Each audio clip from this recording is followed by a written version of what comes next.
ஒரு ஊரில் ஒரு இளைஞன் வாழ்க்கையில் ரொம்ப கஷ்டப்பட்டுக்கிட்டு இருந்தான். டெய்லி வேலை தேடுறது, கிடைக்கிற வேலையை செஞ்சு அதிலிருந்து வர்ற பணத்தில் டெய்லி சமைக்க சாப்பிடன்னு காலத்தை ரொம்பவே கஷ்டப்பட்டு நடத்திக்கிட்டு இருந்தான். ஒரு நாள் வேலை தேடி போனான். எங்கேயும் வேலை இல்லை. பசியோடு வந்தான். இன்னைக்கு பொழுது இப்படி போச்சே என்று வருத்தப்பட்டு வீடு திரும்பி கொண்டிருந்தான். அப்போ பின்னால் ஒரு குரல் கேட்டது.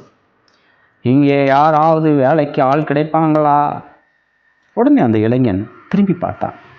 ஒரு வயதானவர் 3 மூட்டை பைகளை வைத்துக்கொண்டு நின்று கொண்டிருந்தார்.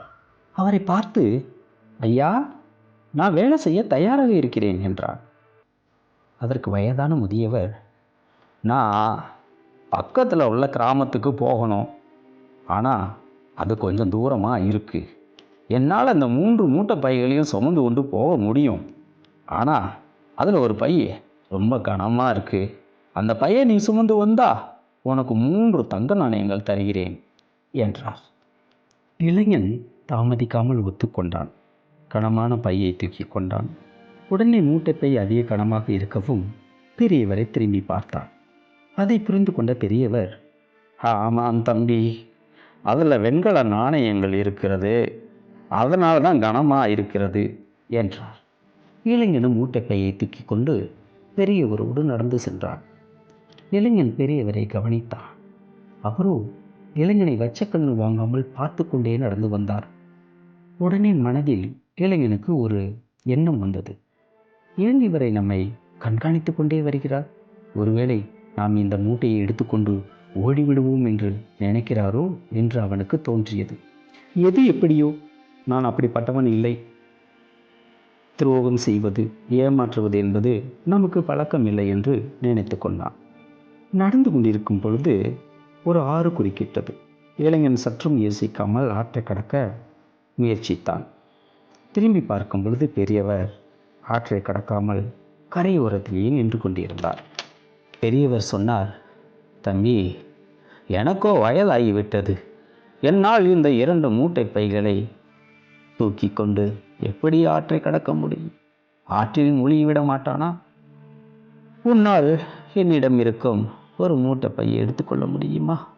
கவலைப்படாத, இதற்கு கூலியா மேலும் 2 தங்க நாணயங்கள் தருகிறேன் என்றார். சரி என்று அந்த மூட்டை பையை வாங்கும் பொழுது பெரியவர் அதை அவனிடத்தில் கொடுக்க கொஞ்சம் யோசித்தார். தம்பி, எனக்கு ஒரு சத்தியம் செய்து கொடு, இந்த பைகளை எடுத்துக்கொண்டு ஓடிவிட மாட்டேன் என்று என சொன்னார். காரணம், அந்த பையில் வெள்ளி காசுகள் இருந்தன. ஐயா, நான் எதற்காக பைகளை எடுத்துக்கொண்டு ஓட வேண்டும்?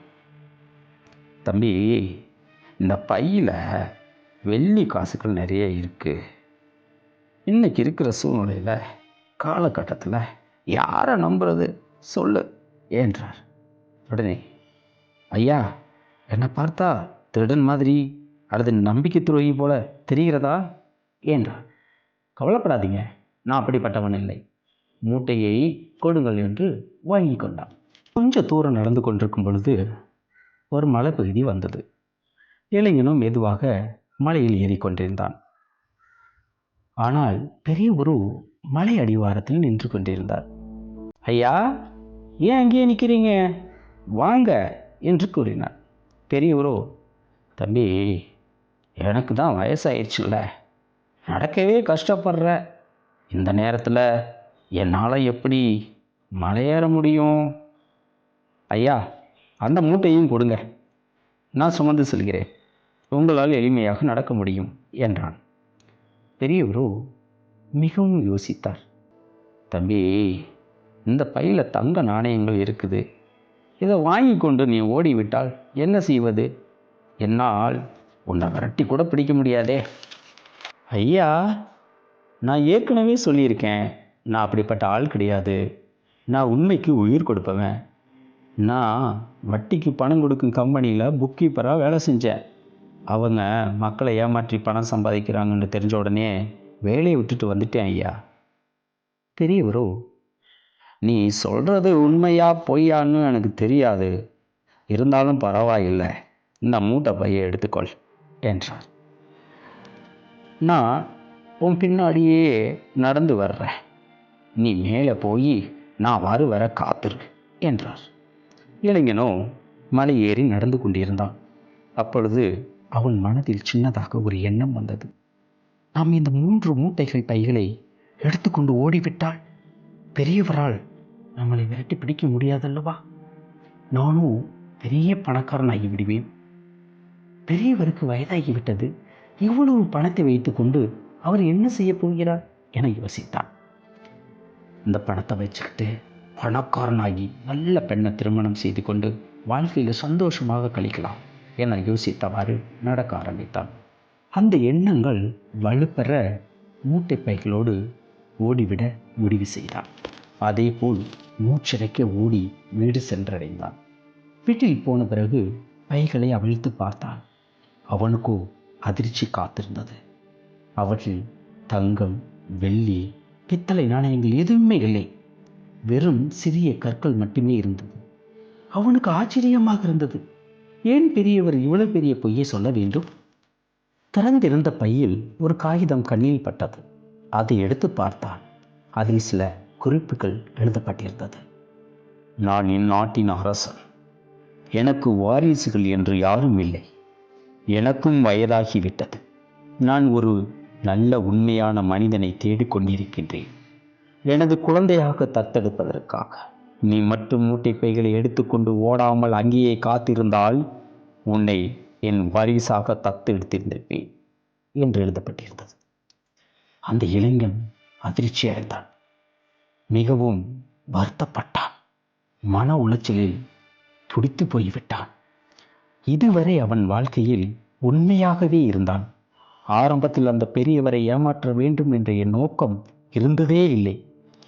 அந்த இளைஞன் பெரியவரை ஏமாற்ற வேண்டும் என்ற எண்ணம் வரும்பொழுது அதை புறக்கணித்திருந்தால் அவன் அந்நாட்டின் அரசனாக வலம் வந்திருப்பான். ஒரு சில வினாடிகளே வந்து போன எண்ணங்களுக்கு முக்கியத்துவம் கொடுத்ததால் அவனுடைய மதிப்பு, நல்ல ஒரு வாய்ப்பு எல்லாமே இழந்து விட்டான். இந்த வாய்ப்பு மேலும் கிடைக்க வாய்ப்பே இல்லை. இந்த கதையில் இருந்து தெரிவது, நம் எண்ணங்களின் சக்தி மிக பெரிய தாக்கத்தை வாழ்க்கையில் ஏற்படுத்தும். நம் எண்ணங்கள் தான் நம் விதியை மாற்றக்கூடிய சக்தி வாய்ந்தவை.